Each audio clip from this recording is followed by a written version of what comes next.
Hey there, future scientists. Getting your hands messy is fun, but did you know it can also be science? That's right. Science experiments are like magic, but even better because it's real. Today we're going to explore the exciting world of surface tension with an experiment that'll make you say, wow. Get ready to be amazed by the magic milk experiment.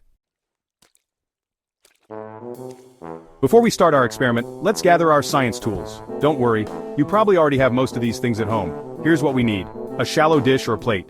This will be our science stage. Milk. Any kind of milk will work, but whole milk makes the colors dance better. Dish soap. This is our secret ingredient for the magic. Food coloring. Let's add some color to our experiment. Cotton swabs. We'll use these to make the magic happen. Now comes the fun part. Follow these simple steps to create your own magic milk masterpiece. 1. Pour enough milk into the dish to cover the bottom.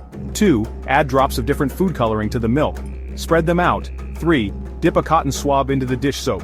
4. Gently touch the cotton swab to the surface of the milk and hold it there. 5. Watch the colors dance and swirl. Amazing, right?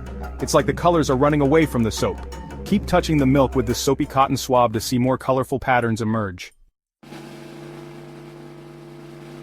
You're witnessing the power of surface tension. Milk is mostly water, and water molecules like to stick together. This creates a sort of invisible skin on the surface of the milk. When you add dish soap, it breaks down this surface tension. The food coloring moves with the milk, as the soap races around trying to get away from the water molecules. That's what creates those awesome swirling patterns. Science is all about exploring and asking questions. Try adding more soap, or using different types of milk to see how the results change. Now go out there and keep experimenting, my little scientists. The world is full of amazing discoveries waiting to be made. Stay curious.